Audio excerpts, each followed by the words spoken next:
കഴിഞ്ഞ ദിവസമായിരുന്നു നമ്മുടെ നിലമ്പൂർ ഉപതെരഞ്ഞെടുപ്പിൻ്റെ റിസൾട്ട് വന്നത്. CPM-ൻ്റെ സ്വതന്ത്ര സ്ഥാനാർത്ഥിയായിരുന്ന അൻവർ 2 തവണ ജയിച്ച മണ്ഡലമായിരുന്നു നിലമ്പൂർ. പക്ഷേ ആ നിലമ്പൂരിൽ നടന്ന ഈ കഴിഞ്ഞ ഉപതെരഞ്ഞെടുപ്പിൽ CPM ദയനീയമായി പരാജയപ്പെട്ടു എന്നല്ല പറയേണ്ടത്. സത്യത്തിൽ അത് CPM തന്നെ അവരുടെ സ്ഥാനാർത്ഥിയെ, അതായത് M സ്വരാജിനെ പരാജയപ്പെടുത്തുകയായിരുന്നു. അതിന് വ്യക്തമായ കാരണമുണ്ട്. നമുക്ക് അറിയാം, കഴിഞ്ഞ CPM-ൻ്റെ സംസ്ഥാന പുനഃസംഘടന മുതൽ ശ്രദ്ധിച്ചാൽ മതി, കടകംപള്ളി സുരേന്ദ്രൻ, KK ശൈലജ, അങ്ങനെ ഒരു പറ്റം പ്രഗത്ഭരായ നേതാക്കന്മാരെ മനഃപൂർവ്വം വെട്ടിനിർത്തിക്കൊണ്ട് പാർട്ടി മുന്നോട്ട് പോവുകയായിരുന്നു.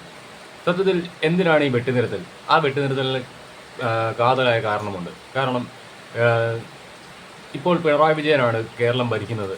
പിണറായി വിജയന് ശേഷം ആരായിരിക്കും കേരളത്തിൻ്റെ അടുത്ത മുഖ്യമന്ത്രി? അത് പരോക്ഷമായി തന്നെ പലരും പറഞ്ഞു തുടങ്ങിയിട്ടുണ്ട്. അതായത് ഇനി ഒരു തവണ കൂടി കേരളത്തിൽ CPIM, അതായത് LDF അധികാരത്തിലെത്തിയാൽ ഉറപ്പായും പിണറായി വിജയൻ്റെ മരുമകനായ PM മുഹമ്മദ് റിയാസ് ആയിരിക്കും കേരളത്തിൻ്റെ മുഖ്യമന്ത്രി എന്ന്. അതിനു വേണ്ടിയിട്ടുള്ള വ്യക്തമായ ഒരു പാതയൊരുക്കലാണ്. ആ പാത ഒരുക്കുന്നത് ശ്രീ MV ഗോവിന്ദനാണ്. അതിനുള്ള കരാർ അദ്ദേഹത്തിനാണ് നൽകിയിരിക്കുന്നത് പാർട്ടി. MV ഗോവിന്ദൻ്റെ ദൗത്യം എന്നത് അദ്ദേഹം ഈ പാതയിലെ ചപ്പും ചവറും കല്ലും മുള്ളും എല്ലാം വലിച്ചു വാരി ദൂരേക്ക് എറിയും. ആ വഴി ക്ലിയർ ആയോ എന്നറിയാൻ വേണ്ടിയിട്ട് കൃത്യമായി പിണറായി വിജയൻ എന്ന കരാർ ഏൽപ്പിച്ച അദ്ദേഹം ആ വഴിയിലൂടെ നടന്നു നോക്കും. അതിനുശേഷം പിന്നിലൂടെ ഒരു രാജകുമാരനെ പോലെ PA മുഹമ്മദ് റിയാസ് കേരളത്തിൻ്റെ അധികാര കസേരയിലേക്ക് കടന്നു വരുന്ന നാൾ അതിവിദൂരമല്ല. അതിനു വേണ്ടിയിട്ട് തന്നെയാണ് സ്വരാജ് എന്ന മികച്ച ഒരു കാൻഡിഡേറ്റിനെ ഇവിടെ കൊണ്ടുവന്ന് തോൽപ്പിച്ച് കേരളത്തിലെ ഇലക്ഷൻ രാഷ്ട്രീയത്തിൽ നിന്ന് അദ്ദേഹത്തെ അപ്രസക്തമാക്കുന്നത്.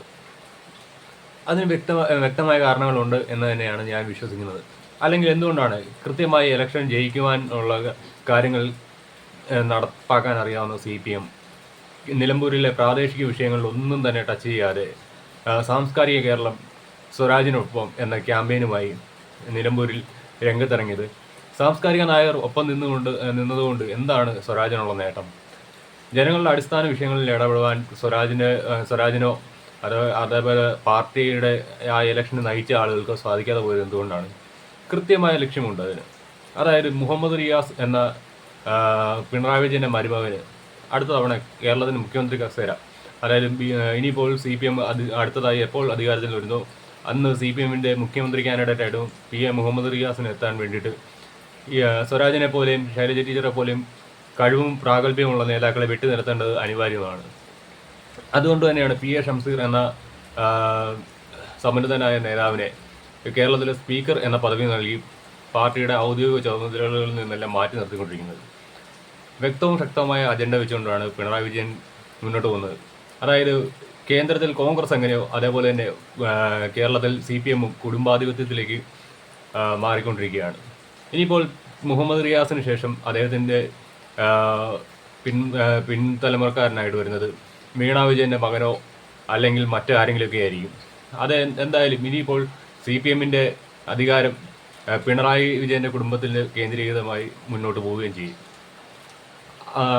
കഴിവുള്ള നേതാക്കൾ വെട്ടിനിരത്തപ്പെടും. ഇപ്പോൾ കോൺഗ്രസിൽ ശശി തരൂരൊക്കെ വെട്ടിനിരത്തപ്പെടുന്നത് പോലെ.